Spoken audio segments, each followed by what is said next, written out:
Halo, assalamualaikum warahmatullahi wabarakatuh. Kembali lagi dengan saya, channel Gunawan Sukses. Oke, kali ini kita akan podcast tentang pola pikir ya.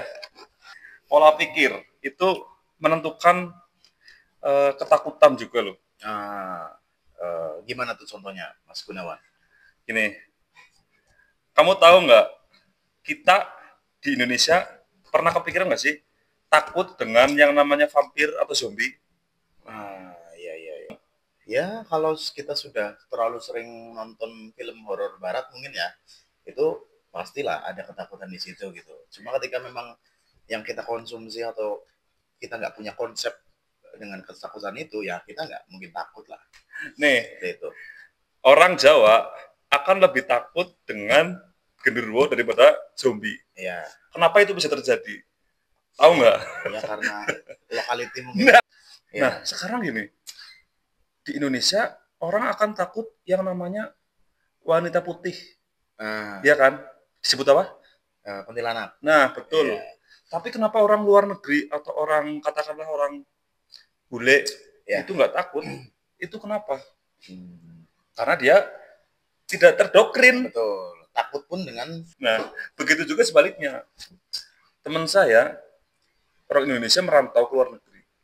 Orang luar negeri akan takut dengan namanya apa hantu apa yang dari Jepang ya. Nah, kita dikasih video, dikasih apa, walaupun itu malam hari, kita nggak takut. Karena kita nggak punya mindset menyeramkan itu. Tapi Betul. orang Jepang akan takut sekali. Ya kan? Ya. Nah, itu apa namanya, kita aplikasikan dalam bidang goib. Ya nggak? Dalam bidang lain pun sama, guys. Ya, sebenarnya sih memang ketakutan itu kan seperti halnya rasa sakit ya, Gun. Itu konsep yang sudah kita bangun berdasarkan pengalaman atau pengetahuan lah seperti itu ya. Jadi contoh misalnya gini, ini katakanlah ini ada anak kembar nih ya, sama-sama orang Indonesia misal, satu dibesarkan di Indonesia, satu dibesarkan di Amerika misalnya. Kan pasti kan mereka tumbuh dengan pengalaman yang berbeda, budaya berbeda. Nah, pun dalam hal ketakutan pun juga dibangunnya berbeda kan ya. Orang Indonesia nanti akan didongengi lah ya dengan cita-cita ketakutan sama orang tuanya itu. Oh, jangan keluar di malam hari, nanti ada genderuwo, pocong ya kan, atau pas maghrib-maghrib tuh kalau misalnya masih keluyuran nanti diculik wewe gombel dan segala macam.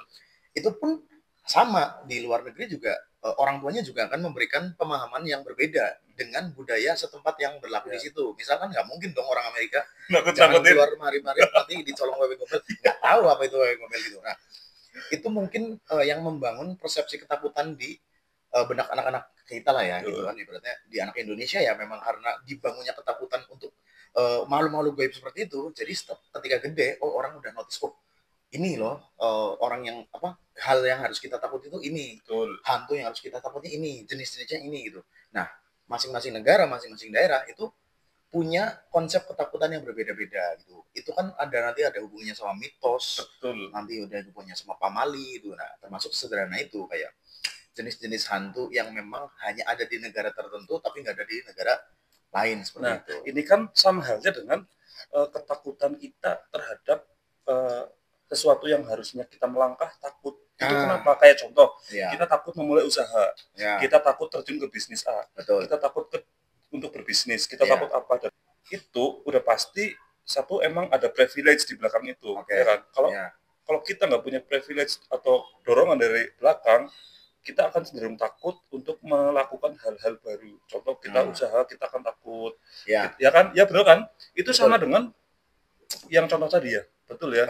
Ya betul sama. Misal gini, Gun, kalau untuk bisnis ya, yang namanya ketakutan itu kan seperti yang tadi kita bilang kan bentukan lah ya, atau konsep yang bukan secara lahir itu udah alami kayak kita tuh kalau misalnya lahir ya pasti punya ketakutan di sini nih, itu enggak, sebenarnya itu kan konsep yang dibentuk ya. Orang pernah lihat di TikTok nggak yang orang bayi penelitian dari luar negeri yang bayi dipegang ular, itu terbukti bahwa kita itu nggak pernah takut aslinya. Takut itu kita dibikin. Takut itu kan pengalaman ya, baik pengalaman atau baik ya ibaratnya konsep lah yang sudah kita ada di otak kita gitu. Selama kita memang masih bersih ya dengan doktrin atau konsep-konsep semacam itu, ya kita nggak punya pengalaman untuk menganggap bahwa itu tuh adalah sumber ketakutan kita gitu. Nah itu sih paling yang aku tahu seperti itu sih. Nah, emang ini lagi apa kita bahas ini tuh sebenarnya adalah bukan ke gaibnya, bukan ke apanya, tapi masalah ke kita melangkah itu takut. Itu kenapa takut, ya kan? Ya. Itu karena kita terdoktrin. Atau misalnya kalau kita hubungin lagi sama dunia bisnis nih Gun, konsep ketakutan ini juga bisa apa ya di mindset bagaimana orang itu takut memulai karena mereka sudah punya konsep yang mereka lihat secara langsung. Misal aku tiap hari nih bergaul sama kamu nih, terus kamu adalah seorang pengusaha yang memang apa ya gagal dikarenakan karena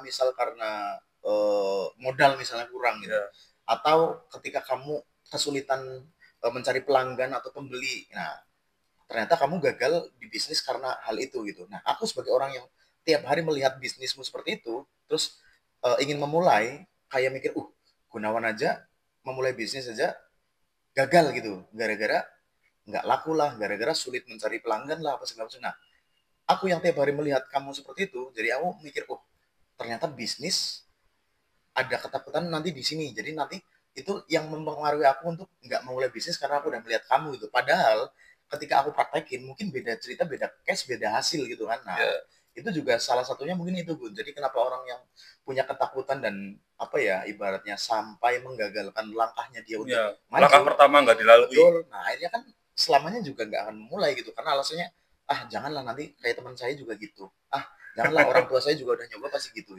Padahal beda orang, beda cara, beda hasil gitu loh. Itu sih yang aku lihat itu kayak gitu. Ya emang sekarang itu fenomenanya tuh banyak banget dan kita pengen bahas itu. Nah, untuk mencari contohnya kan susah ya. Kenapa orang udah takut terjun ke bidang ini, takut terjun ke bidang itu. Nah, kita akan bikin menyederhanakan itu. Takut itu sebenarnya adalah kita yang bikin loh. Kita yang membuat, kita yang menentukan juga. Gitu. Nah, sama halnya mungkin gini Gun. Sekarang kan lagi banyak juga orang yang lagi tren ya, orang yang takut menikah, tahu nggak? Marriage is scary. Nah, mungkin itu nggak akan relate di orang yang keluarga cemara misal, ya. Keluarganya harmonis, ayah ibunya ibaratnya romantis lah, bahagia lah ya, hidupnya itu keluarga cemara banget lah, ibaratnya gambaran keluarga cemara gitu. Nah, sama orang yang dibesarkan di keluarga yang ya mungkin kurang harmonis gitu kan, sering berantem dan segala macam gitu. Mungkin gambaran konsep marriage is scary ini hanya untuk berlaku untuk orang-orang yang memang diperlihatkan langsung loh bahwa orang tua aku aja gini kok, orang tua aku aja menikah terus hasilnya kayak gini nggak bahagia. Tapi di keluarga yang bahagia orang tidak menganggap pernikahan itu sebagai hal yang menakutkan gitu. Dan sekarang ini kalau katakanlah orang tua kita baik-baik aja nih ya Gun, tapi kan kita ada terpaan kayak di TikTok kayak gini ya kan. Nah, ketakutan dibikin dari TikTok. Iya, dibangun loh. Bisa jadi dari orang terdekat kita atau yang kita lihat secara langsung, tapi bisa juga yang memang kita nggak lihat secara langsung atau kita alami secara langsung gitu. Nah, menurutku ketakutan itu muncul di akhir-akhir ini, ya nggak? Iya. Sebelum-sebelumnya nggak ada istilah marriage scary ya. Itu menurut saya pribadi itu banyaknya film-film bergenre romantis yang dalam tanda kutip ya. Nah, itu yang dikonsumsi oleh anak-anak muda sekarang. Ya nggak? Jadi bahwa pernikahan itu idealnya adalah seperti ini. Itu ditayangkan di dalam sebuah film atau apa yang dikonsumsi dan kemudian di-up di sebuah aplikasi yang sekarang viral di TikTok, di Instagram. Idealnya nikah adalah harus punya Lamborghini, harus punya Ferrari, harus punya rumah gede. Akhirnya kan kita kesetir gitu ya, terpengaruh ya. Sebelum generasi sekarang, itu dulu belum ada pengaruh itu. Makanya tidak ada ketakutan untuk nikah. Betul. Iya Kak? Iya. Itu, nah itu, kembali lagi, ketakutan itu diciptakan. Iya sih. Cuma itu mungkin bad effect-nya ya. Atau kita kalau melihat dari side effect-nya itu seperti itu gitu. Cuma kalau aku sedikit melihat ada sisi positif dengan ketakutan itu Gun. Jadi ketika kita sudah punya konsep ketakutan, seenggaknya itu membuat kita jadi lebih berhati-hati lah. Katakanlah gini, misal di jalan itu sering terjadi atau rawan kecelakaan. Jadi kan orang notice, karena di sini sering kecelakaan, kan setiap kita lewat belum tentu kita kecelakaan juga kan. Cuman jadi membuat kita lebih hati-hati kayak, yang kemarin ini kecelakaan gara-gara kayak gini. Berarti saya nggak boleh kayak gini. Nah, jadi itu membuat kita itu lebih berhati-hati pertama, dan kedua itu secara nggak langsung kita dikasih sebuah konsep atau pengalaman yang mana kita nggak alami, tapi bisa membuat apa ya, bisa kita ambil benefitnya gitu. Ya, kita nggak harus kecelakaan dulu loh biar hati-hati di jalan, karena apa, yang lain yang kecelakaan gitu. kita mengambil kayak, oh iya kalau misalnya kemarin ada kecelakaan berarti aku harus berhati-hati biar aku nggak kecelakaan juga gitu. Nah itu seperti itu gitu, kecuali memang kita orangnya apa ya, kayak menganggap bahwa pengalaman itu guru terbaik, jadi hanya harus ya. Nah itu seperti itu, paling konsep ketakutan sisi positifnya sih paling kayak gitu ya. Ternyata ada juga positifnya ya. Oke, ya masuk akal. Kalau kita cuma fokus ke negatifnya aja, yaitu ketakutan membuat kita jadi ragu buat melangkah, tidak mau melangkah bahkan padahal kita belum tahu ending atau hasilnya gitu. Nah itu sih yang paling disesalkan kalau ketakutan itu dikedepankan gitu. Jadi buat teman-teman semuanya ya, jadi kita bahas ketakutan ini agar kalian semua itu jangan takut. Betul. Takut melangkah, takut mulai aja dulu. Atau takut melakukan sesuatu atau terobosan besar. Kadang ketakutan kita ya tadi berbeda dengan orang lain ya. Iya, benar. Orang lain biasa, kok kita kenapa takut? Iya. Padahal ketika kita menyingkirkan ketakutan itu bisa jadi kita malah bisa lebih sukses gitu ya. Iya. Nah, itu dia. Iya sih, itu paling poin paling bagus. Oke, ya bagus banget ya. Jadi sharing ya buat teman-teman. Ini di musim di zaman sekarang itu usaha apa segala macam itu nggak bakal jalan kalau kita masih ada rasa takut. Terbendung itu. Iya. Jadi buat kalian kayak kita masuk ke dunia apapun, dunia dalam arti usaha, dunia kerja, dunia apa, jangan takut. Contoh kita mau melamar kerja juga nggak boleh ada rasa takut dulu. Betul. Kita akan melamar ke usahanya Google misalnya. Padahal kita punya spesifikasi yang diperlukan. Ternyata kita takut kalau saing dengan Oxford University itu yang menggagalkan dari awal, ya nggak? Siapa tahu nanti kita walaupun lulusan universitas yang lain, nggak harus internasional, malah rezeki kan? Nah itu efek negatifnya dari ketakutan. Tapi ternyata ada juga positifnya itu hati-hati. Lebih hati-hati aja sih sebenarnya gitu.